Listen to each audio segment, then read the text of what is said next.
What's going on, guys? So today we're going to be talking about new parts, used parts, and upgraded parts for your manual swap. Now, if you're going to be doing a manual swap on one of these cars, there are a couple pieces that you absolutely should get new.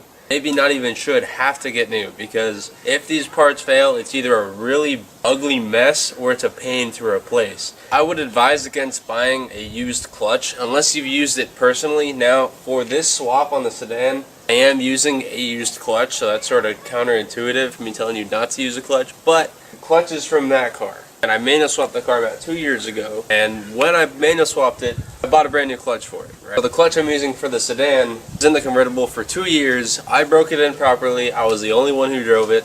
So because I know life of the clutch and how well it was used and how the absence of abuse makes me pretty confident that that clutch will be fine to use in the other car. That being said, if you're going to go buy one on Craigslist, you don't know how it's been driven, you don't know how old it is, all that sort of thing, it could be a big mess. You put in a used clutch like that and it turns out it's bad, you're kind of screwed, you know what I mean? So if you're going the used clutch route, find one that you know has had a good life. You want to get a clutch, either get a new one or get a good one. That's basically what I'm trying to say. Be smart when you're picking out your used parts. Here we have a master and our slave cylinder for the swap. I do recommend getting these guys new. If they break or tend to leak, it's kind of a pain to replace. Not so much for the slave cylinder, but the master cylinder is definitely a pain. You do have to pull the whole pedal system out. And if either one of them breaks, you have to basically rebleed the whole system, which sucks. So absolutely get a new master and new slave for longevity. Make sure the swap is absolutely solid, if you know what I mean.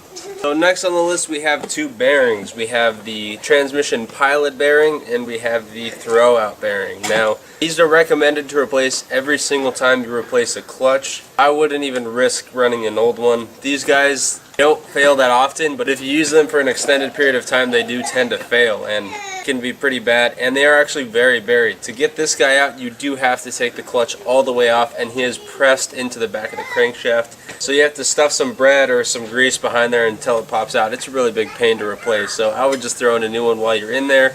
And the throwout bearing the same. The transmission has to come all the way off to get out one of these guys and put in a new one. And when they go, they make a hell of a racket, and it just sounds really bad. So the pilot bearing, throwout bearing, clutch master cylinder, and clutch slave cylinder are the things I absolutely think you should buy brand new. Here are some other things that you should look into replacing while we're in there. The first one is going to be that starter. If you've looked into replacing a starter on an E36 before, they are insanely buried. It seemed like they started with the starter and then built the car around it. So for that reason, I'm going to go throw in a new one. Even if the starter that's in there now is working fine, which it is right now, who knows, maybe in 2 years it's going to go bad, and even in 2 years it would totally be worth it now just to throw in a new one and make it 100%. Increase the longevity so I don't have to worry about it. I don't know the last time the starter was replaced, so I'm just going to throw in a new one.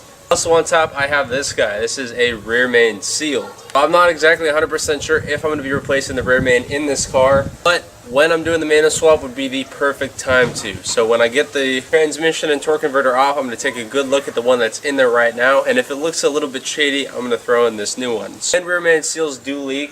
If they leak, they are a pain. You do have to take the transmission and clutch or torque converter all the way off to get access to this little guy. And once it's off, it's really not that hard of a job to do, but we'll see the condition of the one in this car. I know it doesn't leak oil right now, but maybe if it's looking like it's starting to, you might want to throw this guy in. Now those are the parts I would absolutely recommend you replace. Starting the rear main being optional. If yours is starting to go bad, I would absolutely replace it. Basically everything else from there that you get new is just going to help. You know, the more newer parts you have on the car, the longer it's going to last. The more efficient the system's going to be. If you use old clutch lines, you know, it might start to flex.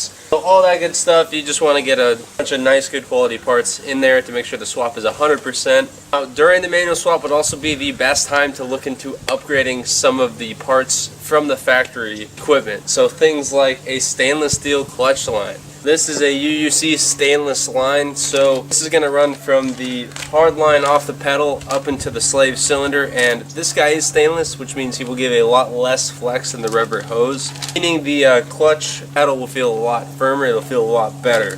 So this right here is the OEM shift selector rod. Here's your actual shifter in the car, and this selector rod sort of hangs off the side there, and this actually goes into the back of the transmission to shift the gears. Now I am adding a double shear selector rod, this guy right here, and he's a little bit better, a little bit stiffer, so it's going to grab the shifter a lot nicer, a lot more firmly. There's not going to be any slop in this thing. It's nice and tight, and it's going to give a much better shift feel. It's going to be crisper, more crisp shifts, faster shifting, all that good sort of stuff. So now when you're doing the manual swap would be the perfect time to add something like this, or even a short shift kit in the car, just to get the shifts that much better and more crisp. Now I will not be adding a short shift kit to this car right off the bat. I will be adding one later down the line, just so you guys who already have a manual car can get a short shift kit installed DIY video.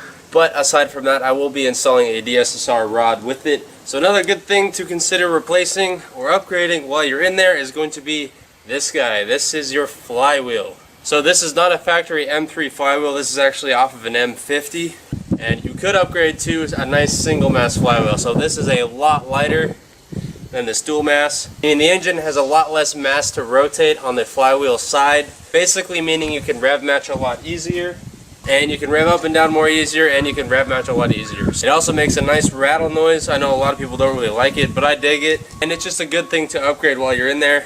Makes your car a bit lighter, makes the revs a lot happier, and just brings some more character out of the engine. So just some things you might want to think about when actually working on your swap as far as new parts, used parts, and even upgrading parts goes. So there are a bunch of upgrades for the manual transmissions that you can do to really liven up the car, and those are just a few of them. So let me know if you guys have any questions about new parts or used parts in the comments down below. I will leave all of the part numbers for the parts I recommend you should get new in the description of this video. Thank you guys so much for watching. Keep it fresh, and I will see you guys later.